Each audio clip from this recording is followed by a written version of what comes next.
So listen, man. I ain't gonna lie. A little upset. I just shot this video once. The mic audio didn't get recorded, so we gonna run it back. Something simple. I'm gonna just show y'all a few basics, a few tips in order to improve at Brawlhalla. Now, tip number 1. What I would do is I would acquaint yourself with the legends. Find out which legend you like the most. Now, when it comes to picking a legend, there's 2 things you need to focus on: their weapon selection and their stat line. Their weapon selection is going to be their attack kit, and their stat line is going to be what makes them up as a character as a whole. Now, when it comes to stat lines, you have attack, which is your strength, you have defense, you have dexterity, and you have speed. Now, although dexterity and speed might seem like the same thing, they are not. Your dexterity is your speed weapon. So how fast can you recover after hitting someone, or how fast can you throw out an attack after you just already thrown one out? Now, when it comes to speed is your character movement, such as walking side to side, jumping up and down, or fast falling. Now, once you understand the basics of legends and legend selection, kind of legend you're comfortable in, what I would do next is I will begin learning combos. Now, when it comes to combos, a lot of people just like to, if I do a D-Light into a neutral, oh, there goes a combo. That is a combo, a 2-piece combo. I would consider that a 2-piece combo. But when I say learn combos or do combos in this type of tip video, what I really mean is learn the true combos. True combos are combos that hit regardless of there's no getting out of it. So if I do a D-Light into a sidelight with gauntlets, that's a true combo. They can't dodge out of it. True combo basically means they can't dodge out of it regardless of what they do, where they go, or how they do it. Now, true combos is really how you're going to stack most of your damage. But here's something that most people don't teach you about combos is Brawlhalla is a 2-piece, 3-piece game. So what I mean by that is I'll get two hits in, D-Light, sidelight, and they'll dodge. So after my 2 or 3-piece hit, they have a chance to dodge or get away. So when I say combos, I mean the pieces you can put together plus continuing after they even dodge. If I do a D-Light into a sidelight and a space dodge, I can go into a neutral. See, I'm just taking that 2-piece combo and made it into a 3-piece combo, all because I was able to read his dodge.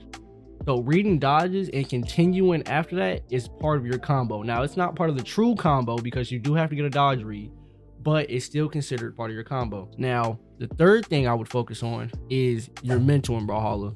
Oh, well, my mental's good. I'm confident that I'm going to win this, and that. That's cool. Until you lose about 3, 4, 5, 6, 7, 10 games in a row and lose 100 to 120 elo. Now, when I say, have your mental right, be prepared, basically what all I'm saying is if you lose, don't immediately get off the game and just give up or quit. Or don't wait till the next day to get back on and try again. During your gameplay or during your matches, you shouldn't be focused on, oh, well, let me try to get in the right spot. Let me try to do this crazy string I put together. No. When you're in match, in game, the only thing you should be focusing on is getting the most damage off on an opponent. Now, how you do that is with your combos, but all your combos and all of that should have been things you should have been focused on in training mode or when you were practicing in the experimental. You should never go into rank thinking, oh, this is just going to be a fun spar session. No, you're going to go for the elo, and so is your opponent. You know what I'm saying? Go to ranked, play a few games, lose a lot if you have to. Because the second you start winning and you see what you're doing in order to win, copy and paste, rinse and repeat, rinse and repeat, rinse and repeat.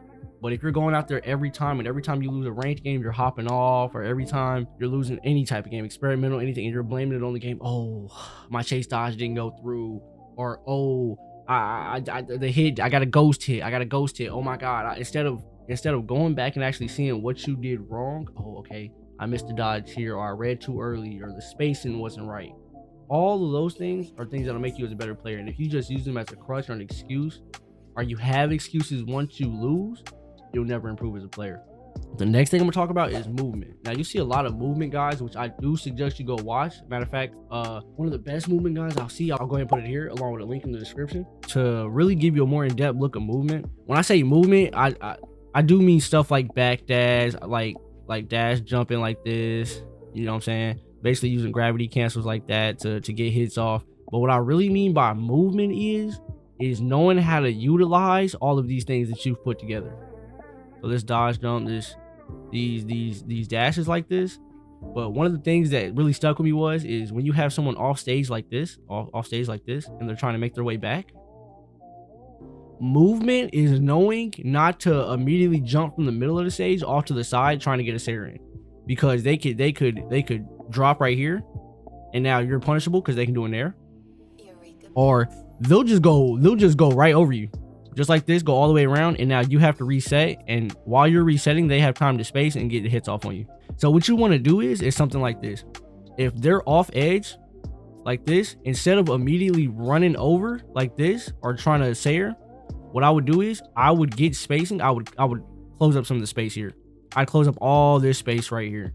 And if you see all this open real estate right here on the map, you can see that if he decides to come on land right here, boom, I can do a D-light. If he goes and decides to Sair, he still lands in that same area where I'm able to get off a D-light. If he stays up here in the air and tries to avoid me, as soon as he goes for that second jump, I can Sair. So this is all about learning spacing. See if you learn this spot here, or if you're able to pick up things like this and learn spacing like this, you'll get free hits every time, because he has to come back on this platform. He has to come back on the map or else he dies. So if he lands here, boom, side light, D light. Oh, matter of fact, perfect example. If they land here off stage, I can, boom, 2 hits. He has to come back on stage, get that spacing again, same hit. And this gets me to my next topic. Spacing. Spacing is everything in Brawlhalla. Spacing is how you're gonna get your hits. It's how you're gonna bait and everything. Now, what I mean by spacing is the space in between me and my opponent before I can get a successful hit, or the space to where they're gonna miss.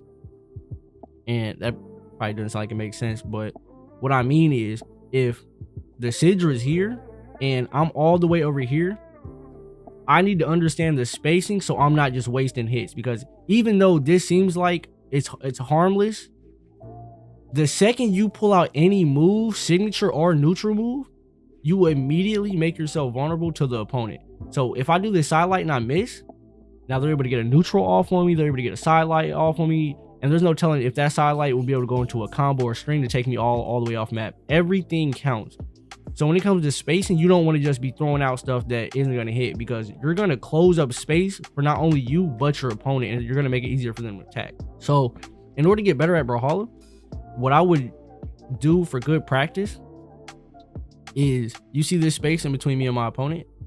This space in between me and my opponent, I want to keep at like a 1 platform spacing. So imagine we're on a platform map, take the size of that platform that's floating and put that space in between you and your opponent. Because if they go to reach in and miss, bam, you're able to punish. If they go in to reach in and miss and you're not able to punish, you don't take any damage. And if you do get hit, the space is so significant between you two, they might have to chase dodge, or they might have to chase you to get that second hit off, therefore leaving them open to get punished. Now, those are just some of the basic tips and basic things that I would do as a player in order to improve in Brawlhalla. But that's the end of today's video, man. If you enjoyed it, please like, comment, and subscribe. If not, dislike it. And I hope I see y'all again, man.